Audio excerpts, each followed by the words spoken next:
If you're a podcast host, listen up, this one's for you. My name is Allie Jackson. I'm the host of Finding Mr. Height, a dating and relationship podcast that I've been doing for 4 years now, sharing my positive and practical approach to dating that's built on my own life experience. And I wanted to share another experience that I've had, my secret behind monetizing my show. It's called Red Circle, and I was just telling my colleague about how much I love their platform. With Red Circle, not only am I getting a seamless hosting experience, but I also love the support I receive in ad sales. It's not just typical ad sales either. It's targeted opportunities based on my show and my life. And the platform is super simple. You just set your preferences and Red Circle matches you with sponsors that align with your show. You can vet every opportunity and their platform gives you great analytics. More recently too, my Red Circle team has brought me opportunities outside of my podcast on social media to really augment the podcast partnerships, bring them full circle. I just can't recommend them enough. If you want to give it a try, go to redcircle.com to get your free trial. That's redcircle.com for a free trial.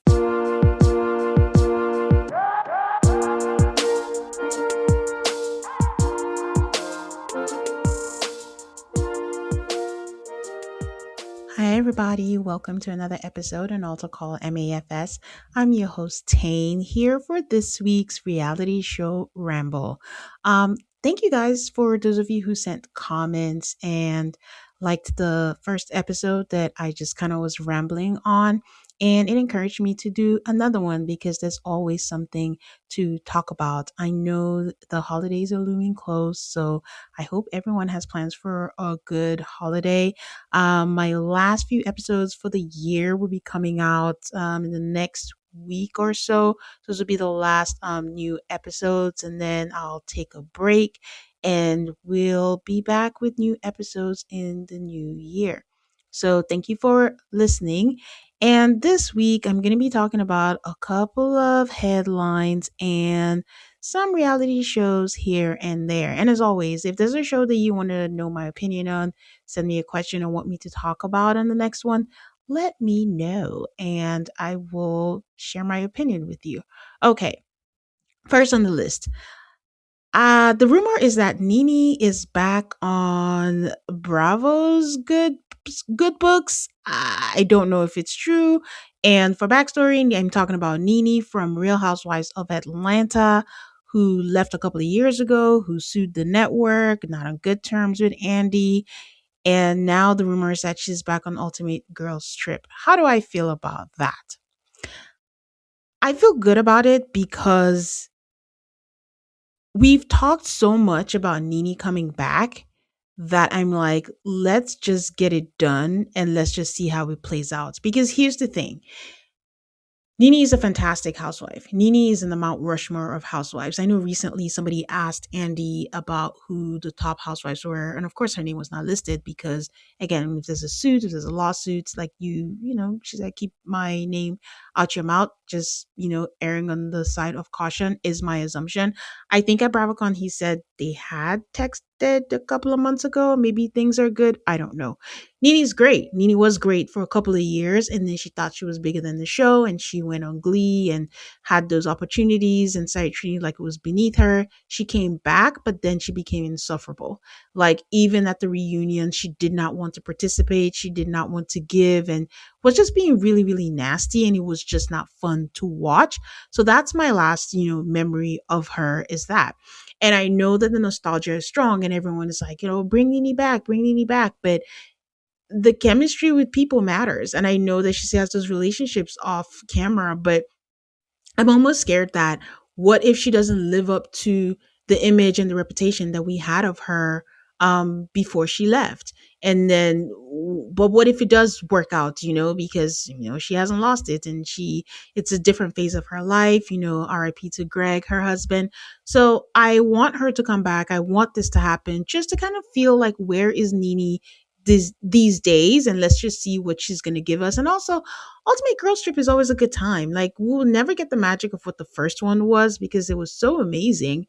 And we're never going to see, was it Marrakesh? Marrakesh, I think, was the season. But bring it back and bring Nene back. And it's going to be very important who they cast around her. So I'm here for it, I guess is what I'm trying to say. It's like, I'm here for it. But let me know, you guys, what do you think about Nene back on Ultimate Girls Trip? Do you think that, she should be, quote unquote, punished for her not wanting to share anything, give anything for the last few seasons, or do you think like it's a welcome change, like the housewives are getting stale and let's see what's going to happen? I think the other part of it is that they've been doing this thing where they're bringing back former housewives and it's not exactly hitting like it should be, and I just don't want that to happen to Nene. I want her to keep her legend status, but as a legend, I think she should probably come back and do a good job. So looking forward to seeing her. Okay, next headline. It is not reality TV, guys, but it is so messed up and so ridiculous that I just had to share. I don't know if you guys have seen the headlines about Lisa Marie Presley's daughter, Riley Keough, and just a headline that came across on my feed, like she's the biological daughter, mother of John Travolta's youngest son because she donated eggs, for him to have it. And it is so unfortunate that this is happening because Riley Keough is just trying to live a private life. She does everything under the radar, and she's like the complete opposite of her mom, Lisa Marie, who had kind of like a chaotic life, and she's just trying to be under the radar. Like, I think she just had a kid with her husband, no one knew, and she just announced, I have a kid, and she's the one keeping things together over there. She did have like a conflict, lawsuits against her grandmother, Priscilla Presley, I think over the Elvis estate or things like that. It all happened after her mom passed, and it's just been a hot mess. Now, Priscilla Presley has to be the problem because first you're going to court with your granddaughter against the estate, and now it is Priscilla Presley's business partner, Brigitte Cruz, I don't know if I'm saying that right, who filed a lawsuit against Priscilla Presley for unpaid wages, and then from nowhere somehow mentions that John Travolta many, many years ago came to Lisa Marie and asked her for eggs and for, I guess, the older children. It's unclear. And then, after his first son, Jet, passed away, he and Kelly Preston, also rest in peace, came to ask for eggs again, but did not want Lisa Marie's eggs due to, quote, her heroin addiction. And then somehow, I don't know, Riley was the one who gave the eggs and is the biological mother of their 15-year-old son now, Ben. None of this has been proven. None of this has been factual. This information allegedly comes from Lisa Marie Presley's ex-husband, Michael Lockwood, who's also the father of the twins that they have together. So he's basically, I don't know, feels some type of way that they're kept out of the estate or is not making money. And I don't know if he thinks that that helps in some way. I think what is disgusting is that it has nothing to do with the case. It is such a gross act and such a hit against a violation of their privacy. If it is true, but it is, even if it is, like, it has nothing to do with them. So now you've brought in Riley Keough. Now you've brought in John Travolta, Kelly Preston's memory. The kid is now involved. What if the kid didn't know? Like, again, allegedly, if this is true. So it's just, going to such lengths because of money is very disgusting. If you have issues with Priscilla Presley, go ahead and do that. But bringing up all of this, why? Why are we doing this? Why do people do this?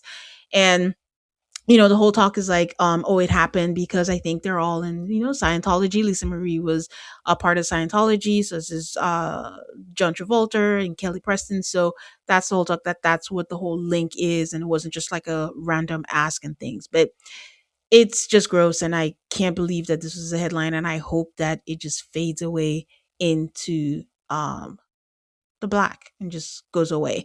But as a sidebar, Lisa Marie has a memoir, From Here to the Great Unknown, which she started writing before she passed and she didn't finish. And so Riley Keough is the one who finished it for her. It's such a great read. I read it and it just gives insight into Riley. And I'm bringing this up because it just feels like she was the de facto parent. She's the one taking care of her, younger twin siblings and almost had to parent Lisa Marie because of all the drug use and all the chaos that was in her life.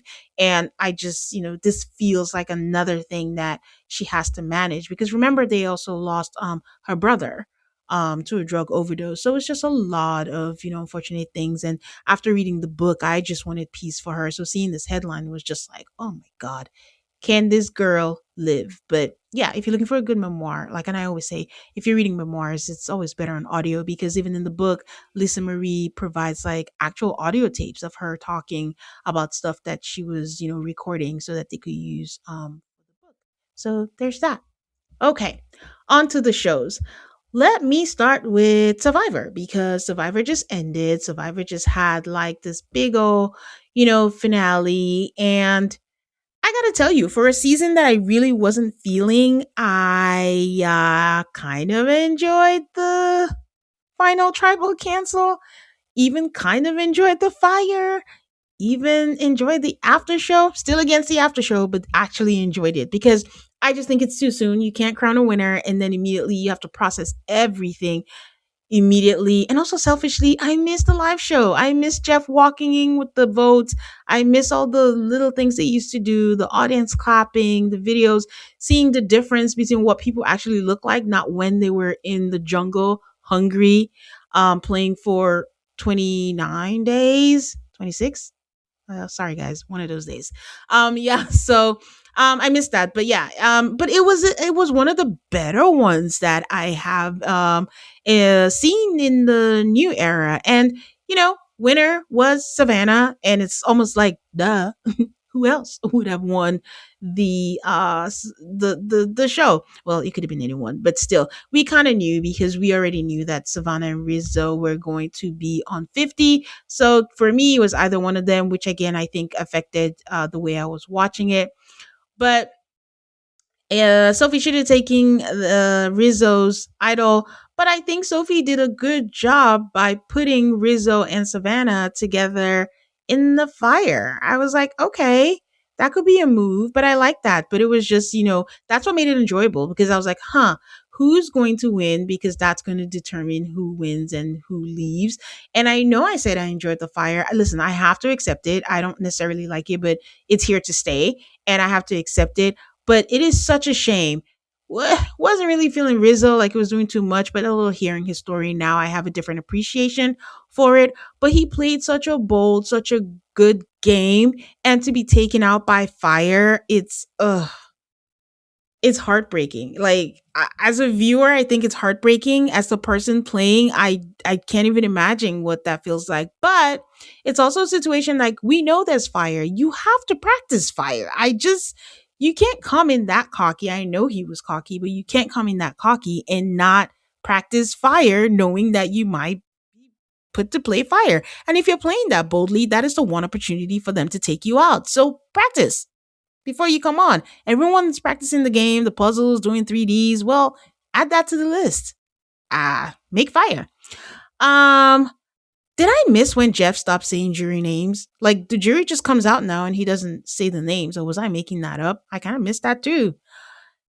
The questions were nice. Let me see. Taking Sage. I was rooting for Sage before when the episode first started, and by the end I wasn't. I was very impressed by Sophie. I was very sure that Sophie was going to be a zero vote finalist, and calling me shocked, she was not. I actually think that Sophie killed it. Yeah, I'm calling her Sophie. She's the only one left there. I think she killed it at jury. I think she answered the questions well. I think she put up a good fight, and she ended up not being a zero vote finalist. And also, having three women, and we haven't had that for a while. Pretty damn cool, if I say so myself. Christina asking the question to Savannah. That has been a hot topic. To name, people's family members and things like that. How do I feel about that? Was Christina's question fair? I think it's a fair question. What is it? Outwit, outlasts, out something. And part of it is social game. It depends on what kind of game that you're going to play. But also, Asia has been on the show before and just mentioned how, you're so hungry and you're trying to just get your wits together. Even on a regular day, some people are not good with names. Some people don't know that. Talk less of trying to play the game, practice paranoia, be hungry, and do all things to remember all that. Is it still a fair question? Yes, it is a game. They are the jury. They are the ones who are deciding, and you cannot dictate what question they want to ask for who they want to award the money to. It's fair game to ask anything that you want to. Now, the only asterisk I'll put against it is like, I do think that the other two should have been asked the same question. So asking just Savannah, it was just seemed like a pointed way to Like I don't. It's very clear that Christina doesn't like Savannah. I mean that's fair. We're not meant to like each other.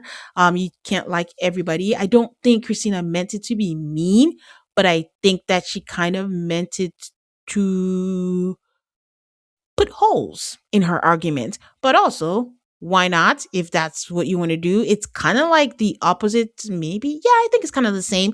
Last season, when Camille kind of gave the assist to Kyle, and then he set it up and got the win. So it's like the opposite of that for maybe someone you don't want to win. I don't know. But I think the question is fair. I do think the other two should have been asked. And I think that it was very funny that when Savannah was answering, now she didn't know the names, but she kind of knew some certain things, like a number of children, number of things. And they've only known each other 20 something days, and some people had been in different tribes. So I don't know. But Sophie mouthing all the answers to the questions was just like, So I wish that they would have that. Oh, I think I saw an interview where Riz says he's not a fan of the questions. Okay, sure. And but Savannah said she was fine. She was fine with the questions and she was okay with it. And if she's okay with it, I think everybody else should too. But Riz did say that eventually Christina had to ask the other two. They just didn't show it. But okay, I don't know. I don't know what happened. But based on what they showed us, it was just Savannah that had to answer the question. Sage. Sage was very emotional. Did I miss this? I think I missed the fact that Sage is very emotional. And she did get emotional. Like, at some point she was, crying and saying that she doesn't like the feeling that she might have hurt people, and everyone's saying like it's a game. And I'm going to give her grace. I would say, like, on a normal day, I'd be like, get it together. Like, it's a game and that's what you came here for, to be cutthroat. And I think my image of Sage was like she was cutthroat. So to see her break down, I was like, oh, I might have got this wrong. I don't think she did very well in the jury, but this is another reason why we need to give people time to process things, because it's a lot of emotions at the last moment. And you can't have someone crying without acknowledging it. And, they're always, scrambling for time, and you have to acknowledge that. And that goes against the time that they have for the after show where so much is going on. But I hope she feels better and she knows that she's a game. But I also feel like that means like she's never going to get a call back, because clearly she can't handle it. Another point for Sage was before the final tribal, where she was feeling some type of way and saying that she was expendable when it was between Christina and Sage, and saying that, she felt like she was expendable. I'm glad that Christina called it out to say, like, that's how you feel, but it's not necessarily fact, because you're saying you're expendable, but you had a best friend in Juwan. You had Juwan saying you're family. So it's not the same case of you doing that. And at some point, you were running the game. So to say you're extendable is just, I think that's something deeper, because once again, feelings are not facts. So she feels like she's not always the one that has the friends, but hopefully she does some introspection to make sure that she's not becoming a self-fulfilling prophecy where she's doing things that keep people away. But she came in here and it's been proven that she's not expendable. She made it to the final. You could have been voted out, because if you feel you're expendable, then what should Yellow Sophie feel? Just a little perspective. Like I said, I think the jury had good questions. I enjoyed the questions. I didn't like that Nate didn't have much to say. And also, why didn't they share that Nate is a bigwig in Marvel? Like, it would have been cool, and giving him also something to say. We got a glimpse of Survivor 50. I didn't feel anything. I felt excitement and maybe nostalgia, but I also felt, okay, go ahead, girl, give us nothing. So maybe it was hopefully just a preview, but I am excited for 50. I've been saying I want to temper my excitement, but I can't help myself. I really love this show, and I'm still going to watch it anyways. I am excited. I think Jeff said they're going to 2 weeks leading up to the premiere. They're going to show certain episodes. I'm very excited for that. I have rewatched, some seasons. I'm supposed to do a rewatch with a friend and couldn't decide which season I wanted to rewatch and get in there again, just because there's so much to watch and I haven't had time. So this is a good way to kind of watch old season and just watch certain episodes. So I'm very, very excited for that. That I'm excited about. So we'll see. But yeah, we got Rizzo and Savannah on 50. I'm not happy about Savannah going back because not a Savannah thing. I had an episode, I think it was a bonus episode, where Jason and I talked Survivor. And I did mention, like, I did wish that there were no winners that were coming back for 50. I mean, we did winners at war for 40. We need to give other people a chance. These people already won. So right now we have, I mean, Natalie's on Traders. Sorry, I'm getting this wrong. But if she was on there, I don't care. But now we have Kyle that's on there. Like even Suri, I don't think Suri should have come back. Sorry, guys. It's yeah. But I don't. It's Savannah. I think should have sat it out and maybe somebody else giving her a chance. But who would I want to come back? I'm fine with Rizzo. I think Rizzo's Riz, sorry for that pun, will be a good addition on there. I want to say Steven, but no, I think I want a woman to go. So I think I would say Yellow Soph. Like Yellow Soph's intensity, I think would be good on there, and I'd like to see it. And she's also like a comp beast. So I think I would have gone with Yellow Sophie. And also, is it healthy to do Survivor back to back? I think they said no one's ever done it. Like it just feels like so stressful on the mentals to do that. So I hope she's ready for it. But if anyone's gonna do it, it's Savannah. And I do want to say a little side thing. It's very easy to say, "Oh, Savannah, I don't like the way she played. Like she's not likable. She's not anything." And it's very important to kind of just check to be like, why? Because, it's very easy to always put that label on women when they come in and they're cutthroats and they're very direct and they're just, stating what it is that they want. And I guess it's kind of like reminds me of like Michaela, who started on Survivor and now on the challenge, where they're not here to make friends. They're not here for the niceties and the emotionals. And I know that's what Survivor's here, but we need to make room for the fact that not everybody's like that. She came here, she had a goal, she wanted to win, and she was very cutthroat and she was very, very direct.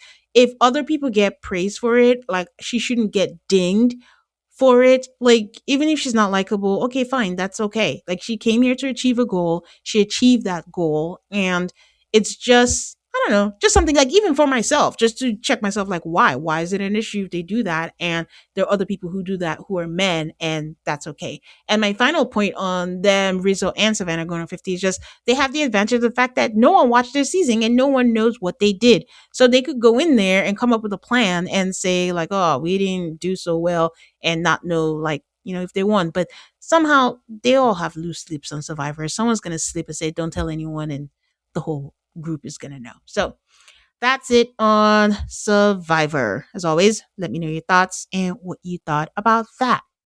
If weight management is one of your New Year goals, Quicksilver Scientific's GLP-1 amplifier can help. This science-backed formula supports metabolic balance, curbs cravings, and promotes healthy blood sugar levels, making it easier to stay consistent and in control. It helps give your body the boost it needs to keep you on track. Feel confident and energized this year with Quicksilver Scientific's GLP-1 amplifier. Get 10% off and free shipping at tryqs.com/podcast. Again, that's tryqs.com/podcast for 10% off and free shipping. These statements have not been evaluated by the Food and Drug Administration. This product is not intended to diagnose, treat, cure, or prevent any disease.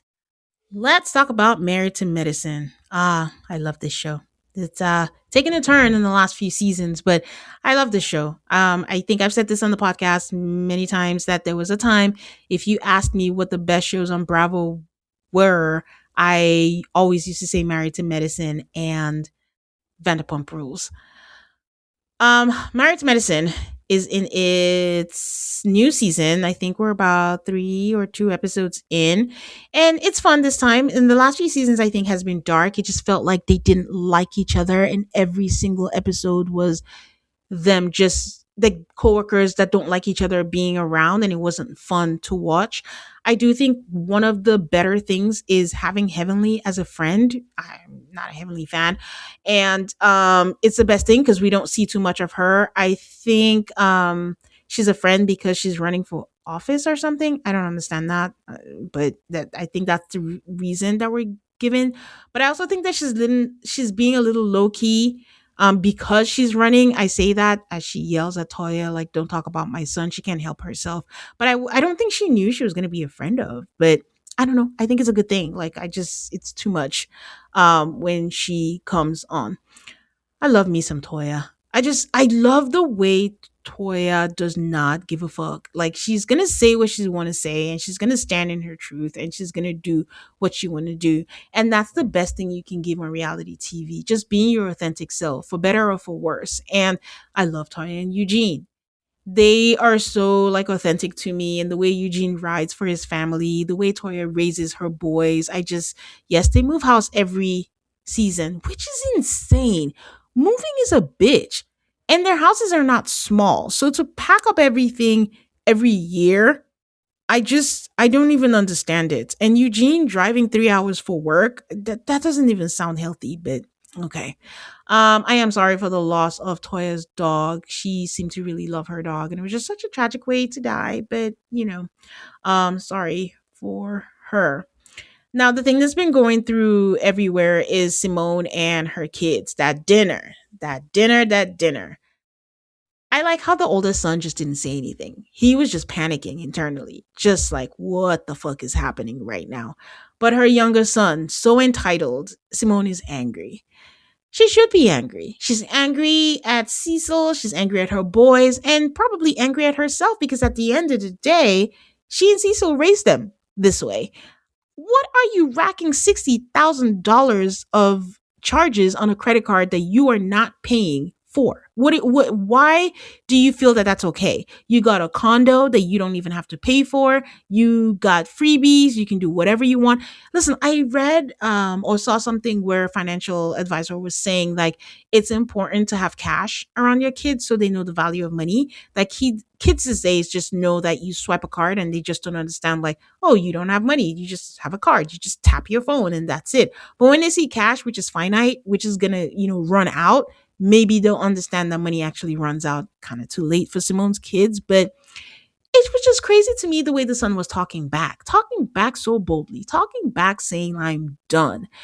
And Simone's anger just came all the way out. I don't care if Cecil agreed or not. Cecil backs her up here. She is the provider. You're not working. Don't say we are here and we can do better for it. It's this no we. It's her working her bone and her saying that I want to retire someday, but I have to keep working because I have to finance your life. And I see this also on Love and Marriage Huntsville with Nell. She keeps saving her children and she wants to do things with her money, but her money keeps going to them because I don't know if they feel entitled to it, but it's just insane to me. And also Simone is angry because Simone is not happy with Cecil. Back at that reunion, when we watched the whole cast make her reunite with Cecil, it seemed so cute. But at the end of the day, in hindsight, she's the one who knows how it feels. She's the one who knows what is going on in the marriage and what she can or can't handle. And maybe they should have let her go. The woman is clearly unhappy. Like, I do like that they laugh a lot, but there's a lot of resentment that I don't know if she's ever going to get over. And Cecil has the better end of the stick. Like, he's always la-di-da, and he's just like, well, you're not suffering in any way in this union. But this is why I always say, and this always comes up the wrong way and people misunderstand it, but divorce should always be an option. Like when people come and like, oh, divorce is not an option. I'm like, why? Because then you get stuck in a cycle of unhappiness. And this is all things being equal. When, you've worked out things, you've gone through the scenarios and it's just not happening and you're unhappy. It's okay for divorce to be an option. So both people can be happy. And so if there are kids involved, they get to see happy individuals as parents. But this group values marriage so much, which is great if it's healthy. Because look at Contessa. Look at Contessa just throwing herself a birthday party. And she's about to be 50. And she's doing everything. And then wakes up the next day to even cook brunch. And her husband is just there dressed as a pimp and taking credit for it. That's what happens. And that's what happens with the seasons before, where she talks bad about him to everyone. And now she's decided to stay. And she's saying like, oh, it's a patriarchy. And you guys are talking about we're just doing something. It's the bare minimum. Well, your husband, Scott, is not even doing the bare minimum. Now, the newbie was doing a lot. Brandy. with the dinner, because Contessa was right. It's not a fancy dinner. It seems like an establishment where you come in to eat, yes. But I mean, she kept saying, thank you, thank you, thank you. Okay, that was a lot. But at the same time, it's still a nice gesture. There's not things that you can't do by yourself. You can buy yourself flowers, like Miley says. Is it nice if your partner gives you consideration? Yes, that's also nice too. So, but Contessa, the lady doth protest too much. That was a lot of yelling also for something that she's mad at. But I digress. That's what I'm saying. Like, you end up with that. Or you have Jackie, who took back her husband after cheating and is now defending him when Toya says like he's handsy with a lot of the ladies and he did not say anything wrong. But Jackie is adamant that she did not see it. We clearly saw him drag her and throw Toya on his lap. And I think, wasn't it the trip to Ghana or Nigeria where he was holding on to Heavenly or something? I don't know. But that's where you see someone like Jackie just defending Curtis, who chooses to be in, is it the DR or somewhere instead of around? And it's just, value the marriage when it's healthy. And if it's not, it's okay to let it go. So you are not angry, because Simone on a regular level is yelling. And now that she's angry, she's yelling even louder. For now, she's made up with Quad. I don't know how long that's gonna last, and I just think they need to get over it. It's getting boring, all that. But speaking of Quad, do we like King? Something's off about with King. I don't know what it is, but something's off about him. He's doing all the right things, saying all the right things. I think Quad is enamored by the fact that he's a hot guy that she can say she moved on from and can't go through another breakup now, and everyone would get on her case.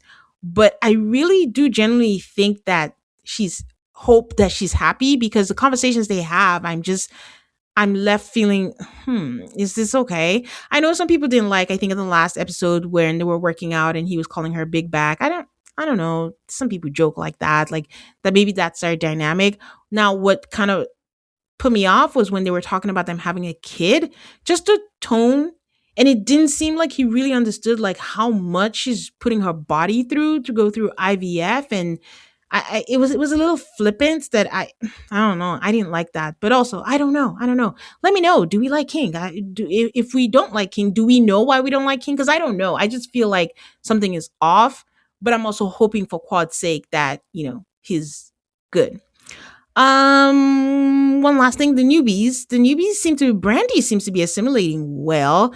Jackie, I don't know if I've said this on the show before, but to me, Jackie is the villain. Jackie's rude. Jackie's the one who told, what was her name? Not Bubby, but I forget her name.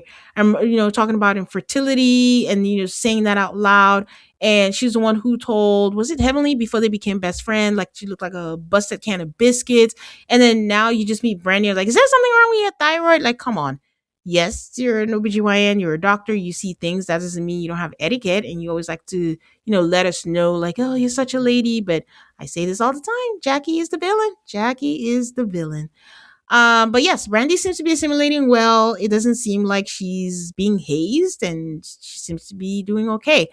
Angel, I remember Angel from Basketball Wives, and the girl is just so pretty. But so far, I don't think she's brought anything to the show. This is actually a healthy number of people on the cast. And that's surprising, because the people usually don't last on Married to Medicine. So I don't know. Angel is just Quad's friend for now, and is just nodding at everything she says. So I don't know if she's going to bring anything. I mean, if that's the case, we could have just brought back the lady who had what's her name? The husband that was so misogynistic, the half Jamaican, half Nigerian husband. Might as well just brought her back instead of bringing Angel. That way it's a second season and we see what happens with that. Okay, so far, either way, I'm enjoying the season. I'm enjoying Married to Med, and we will see what we have for the rest of the season. Okay, a quick one on Below Deck Med. Are you guys watching? I wasn't going to watch because Captain Sandy rubs me the wrong way. I think the last season I just didn't watch it, but I decided to watch it this season, and not bad. I am enjoying it. Kizzy is the worst, but so is Joe. Kizzy's like Sally from Southern Charm. It's just like, if a man is not kissing my ass or giving me attention, I don't know what to do with myself. Like, literally, Kizzy broke up with her boyfriend because she wants to make out with people, which is fine. There are a bunch of horn dogs on the boat, but to go after Joe, who is with V, and V is going through a hard time, such a hard time, because her boyfriend passed away, and it's the 1 year anniversary of when he drowned, and she's just kind of dealing with that, so much so that it's manifesting physically, and she's not feeling well, and she's trying to navigate that, and that is the time you choose to flirt with Joe. And for Joe, it's just like, we've been through this before. It's just not cute. It's not cute when someone is so like sexually indisciplined. Like, you can have anyone you want. You do have V. The one time she gets off the boat is when you want to do all this. It was just unnecessary. And I know he was crying and he felt bad, but it's like, medicine after death. Like, just control yourself. You've been through it before and learn from that. Scott and Asia was cute. It was cute when she showed up. Like, it's so funny because Asia had been talking about him. So that's cute, but the girl does talk about poop too much. Like, too much. Also Captain Sandy getting Gail on the boat. That was also cute, but it's also a different thing to watch Gail and Nathan knowing that they have a kid. It just makes you watch it differently, because it's also like, is this when the kid was conceived? We're yet to find out. But all that say, I'm enjoying Below Deck Med. I'm actually surprised Kizzy didn't hook up with the guest, because that is what Kizzy does. Max and the new Stu, they're cute. I feel like she didn't like him, but it feels like she does like him, and the guy's just a romantic, and he's just like a little kid. He's acting out because Nathan has his best friend Joe. So that's it for Below Deck Med. All right, the last show I will talk about is Salt Lake City. If you've never heard me talk about Salt Lake City, my thing about Salt Lake City is, yes, is it good? Is it enjoyable? Yes. Is it overrated? Yes. I think Salt Lake City is overrated. I think that they benefit from the fact that they are a newer franchise, and they don't have the fatigue that all the other ones suffer from because they've been around for so long. But also, the first 2, 3 seasons was with Jen, just, taking over, and that was what they had. And then her arrest. So that was exciting. And then they had to figure out who they were after her arrest. And that's when the Monica thing happened. And after the Monica thing, and we got receipts, timelines, and whatever. And that was the beginning of Heather thinking she's the queen bee, and we are suffering for it. Now, I have never liked Heather from the beginning, because the self-deprecation is too much for me, and it hit her head when they were on Ultimate Girls Trip, and she was like, "Oh, I'm just so happy to be part of the roster, or part of them. Like, I'm in the presence of greats." And I'm like, "You're a grown woman. Knock it off. Like, stop it. Like, you are a person in your own right, and you can't act like you're in high school." When the whole thing of wanting to be Lisa's friend and wanting to be in the in group and to be seen as a cool girl, the whole black eye thing, supporting Jen for everything, she's just not my cup of tea. And because she fancies herself, a fan favorite, I guess, she now wants to tell us how we should watch the show. And she's directing everything, and she and Whitney are controlling everything. So even when she addresses Lisa, and I'm like, "Oh, you are talking to Lisa. That's great. Like, you're not kissing her ass." It almost feels like now, in hindsight, you're doing that so you can say, "Well, I'm a great friend. I still talk back. I still, tell the truth." And it doesn't feel authentic. And now we get to see this with this whole dynamic with Meredith. Like, my God, Meredith and Brittany have had a conversation, and they have talked it out, and they're fine. Now, for you to now focus and hit your wagon on the fact that she called you a liar. Since when do you care? Like, even if she's apologized, how long are we going to do this for? And then she's so mad at her that she wanted to talk to her son. Now, yes, are Brooks and Meredith, do they have like what do I call it? A codependency. There you go. A codependency. Yes. But she wants to talk to her child on Mother's Day. She likes her child. Her child likes talking to her. I don't know how we're just finding out that it seems like Heather doesn't enjoy being a mom. She said they were shaming her. They were not. I mean, Bronwyn was just saying, like, hey, that's how you want to do your things. But she's made a couple of quips because, Heather fancies herself a funny gal and says all these things. But she's made all these jokes like, oh, I don't want to be around my kids. Oh, I'm ready for them to leave. And I get it. Mothers always say that. But there's a tone in which she says it that I'm like, I had no idea. I thought she was one of those who were like, oh, my kids are my everything. And, I just want them close to me. But it just feels like, is it resentment? Am I reading too much into it? But it was just something that was surprising to me to learn about Heather this season.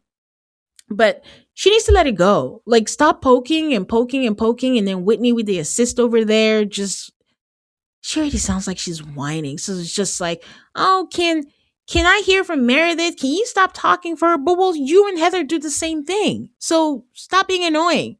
I gotta say though, when they went into the airport and because Lisa and Angie were fighting about the Cartier watches and they bought Cartier watches also, they ate. I love that so much. Oh, that was so funny. So that was it. But yeah. Listen, I know people say that Whitney doesn't really have a storyline. I appreciate her honesty. This season. Her resentment towards Justin, her conversation with Bronwyn about, maybe having an open marriage at some point. But I'm okay with it. Listen, there are some people who are meant to just move the story along. They don't have to be top of, headliners all the time. But I think Whitney has use on here. Like, I like the cast as is, like, except Brittany. Except Brittany. I don't understand Brittany. I don't think she's fun. I don't think she's camp. She annoys me. Chiming in and saying, oh, I didn't talk to my kids for 3 years. Girl, you are not in the conversation yet of motherhood. I'm glad you're working on it, but no, not the thing to say. Also, having an Excel sheet of the guys that you've kissed since college, are we going through a case of arrested development with Brittany? Like, what is the issue? And, when her kid mentions that she was a great mom. She was a great mom until, the divorce. So I wonder what happened over there. But Mary's saying, like, 300 is also like the number of members in her church. That was funny. Trademarking of the high body count. Listen, Angie. Yeah, you said it, but you snooze, you lose. If you really wanted to do it, go get it done. Like, I bet Angie didn't even think about trademarking it until Brittany mentioned it. But that was a funny conversation. It is kind of, weird. You're not the one who said it. Why are you trademarking somebody else's words? I don't even know what the law is. Any lawyers? Like, can she even do that? But it was just funny. Oh yeah, one more gripe against Heather. When Bronwyn was talking about, having relationships with women and Whitney, she's like, oh, where's Whitney? And she's like, oh, the rest of us have morals. I'm like, Heather is never being unindoctrinated. Is that a word? But yeah, because she keeps, that was part of my annoyance for her when she was younger, when in the early seasons is, are you in or are you out? Like, it feels like she wants to be separated from Mormonism, but can't completely let it go, which is understandable. But it's also like, are you also taking steps to be completely divorced from it since you don't believe in it completely? I don't know. I didn't watch Surviving Mormonism, so I don't know. Maybe she addressed it over there. But I just think, like, I wish Heather would stop being coy. Like, even with her dating and then making all these jokes, she kind of reminds me of Erica. And honestly, in those days, I know Erica talks about sex a lot. I actually used to believe that she wasn't actually having the sex. I think now she is, but I think that's what Heather gives me. I don't know if Heather is dating. I actually don't believe that she's dating. But to go on and I think she lied about Captain Jason or insinuated that something happened, then you're backtracking. Like, I just hate the coyness of it all. Like, at some point, just be serious and lay out the truth. You want everyone to be truthful? Well, be truthful and talk about it. So, yeah. So, yeah, that's it for Salt Lake City. It looks like the reunion has already been filmed. Wonder if we're going to get to video or tape from the plane. You cannot tell me that Heather was sleeping through that. This is Heather's alley. This is what she lives for. This is what she breathes for. She heard stuff. Because for someone who claimed that she was sleeping, she heard a lot of stuff. So I don't know, what is happening on there. But That's it, guys. Those are my topics and my ramble for this week. Let me know what you think. Let me know if you have any questions. Also, I hope everyone has a wonderful, wonderful holiday and stay subscribed so you don't miss out on any new episodes. And if you like this, please give me a 5-star rating on Apple Podcasts and Spotify.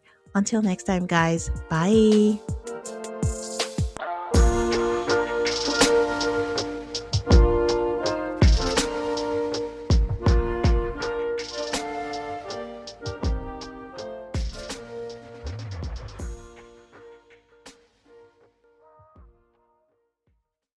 If you're a podcast host, listen up, this one's for you. My name is Allie Jackson. I'm the host of Finding Mr. Height, a dating and relationship podcast that I've been doing for 4 years now, sharing my positive and practical approach to dating that's built on my own life experience. And I wanted to share another experience that I've had, my secret behind monetizing my show. It's called Red Circle, and I was just telling my colleague about how much I love their platform. With Red Circle, not only am I getting a seamless hosting experience, but I also love the support I receive in ad sales. It's not just typical ad sales either. It's targeted opportunities based on my show and my life. And the platform is super simple. You just set your preferences and Red Circle matches you with sponsors that align with your show. You can vet every opportunity and their platform gives you great analytics. More recently too, my Red Circle team has brought me opportunities outside of my podcast on social media to really augment the podcast partnerships, bring them full circle. I just can't recommend them enough. If you want to give it a try, go to redcircle.com to get your free trial. That's redcircle.com for a free trial.